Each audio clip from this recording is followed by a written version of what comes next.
राधे राधे भक्तों, एक बार फिर से आप सभी का मेरे चैनल में स्वागत है।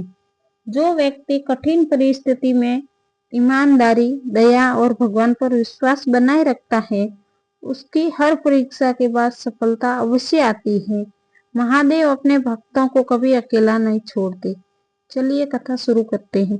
बहुत समय पहले एक राज्य में गौरी नाम की एक गरीब धर्मपरायण स्त्री रहती थी। उसके पति का देहांत हो चुका था।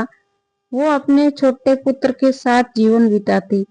वो इतनी गरीब थी कि कई बार भोजन भी नसीब नहीं होता। फिर भी गौरी हर दिन भगवान शिव की पूजा करना नहीं छोड़ती।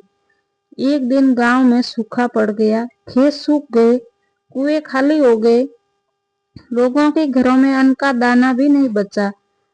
गौरी के सामने भी संकट खड़ा हो गया। उसका पुत्र भूख से रोता रहता था। एक रात गौरी शिवलिंग के सामने बैठकर रोने लगी। हे भोलेनाथ, मैंने हमेशा आपका नाम लिया, अब मेरे बेटे की रक्षा कीजिए। कैलाश पर्वत पर बैठे भगवान शिव ने उसकी पुकार सुन ली। माता पार्वती ने कहा, स्वामी, ये स्त्री आपकी सच्ची भक्त है, इसकी सहायता कीजिए। महादेव मुस्कुराए और बोले, पार्वती, इसकी भक्ति सच्ची है, लेकिन इसका भाग्य तभी बदलेगा जब ये अग्नि परीक्षा में सफल होगी। अगले दिन शिवजी एक साधु का रूप धारण करके गौरी के घर पहुंचे। साधु ने कहा, बेटी, मैं बहुत भूखा हूँ, क्या मुझे भोजन मिलेगा?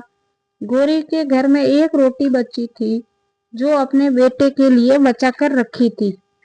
एक पल के लिए उसका मन डगमगा गया, लेकिन फिर उसने सोचा, अतिथि देवो भव। उसने वो आखिरी रोटी साधु को दे दी। साधु प्रसन्न होकर चले गए। उसी रात भी गौरी और उसका पुत्र भूखे ही सो गए। अगले दिन जब वो जंगल में लकड़ियां लाने गई तो उसे रास्ते में एक थैली मिली। उसमें सोने के सिक्के थे। गौरी ने सोचा, ये धन मेरा नहीं है, जिसके सिक्के खोए हैं उसे कितनी चिंता हो रही होगी। वो थैला लेकर पूरे गांव में मालिक को खोजने लगी। अंत में वो थैला एक वृद्ध व्यापारी का निकला।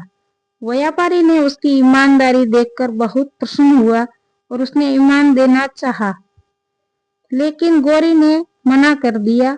ये देखकर भगवान शिव और प्रसन्न हुए। अब अंतिम परीक्षा बाकी है।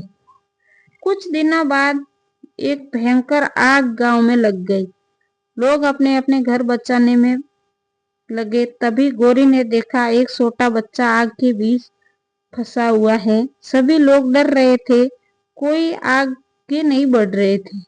गौरी ने बिना अपनी जान की परवाह किए आग में छलांग लगा ली और बच्चे को सुरक्षित बाहर लेकर आई। लेकिन अपने घर का सारा सामान जलकर राख हो गया। फिर भी उसके चेहरे पर कोई शिकायत नहीं थी। वो बोली, जो कुछ था वो भगवान का था। यदि किसी की जान बच जाए तो यही सबसे बड़ा धन है। उसी क्षण आकाश में तेज प्रकाश फैला। साधु के रूप में आए भगवान शिव अपने दिव्य स्वरूप में प्रकट हुए। गांव वाले आश्चर्यचकित रह गए। महादेव बोले, गौरी, तुमने ईमानदारी और त्याग की अग्नि परीक्षा पास कर ली है। सच्चा भाग्य धन से नहीं, अच्छे कर्मों से बनता है। शिवजी ने आशीर्वाद दिया। देखते ही देखते गौरी का जला हुआ घर सुंदर भवन में बदल गया। उसके खेत हरे भरे हो गए और उसके जीवन के सारे दुख दूर हो गए। गौरी ने हाथ जोड़कर कहा, हे प्रभु, मुझे धन नहीं चाहिए, बस आपकी भक्ति कभी न छूटे। महादेव मुस्कुराए और बोले, जो भक्त संकट में भी विश्वास नहीं छोड़ता, उसका भाग्य स्वयं मैं लिखता हूँ। उस दिन से पूरे गांव में भगवान शिव की महिमा गाई जाने लगी। भगवान पर अटूट विश्वास रखे और धैर्य रखे। सच्ची भक्ति कभी व्यर्थ नहीं जाती। हर हर महादेव। तो दोस्तों, आपको मेरी वीडियो अच्छी लगे तो लाइक करें, शेयर करें और सब्सक्राइब करें। कमेंट में हर हर महादेव जरूर लिखें। हर हर महादेव।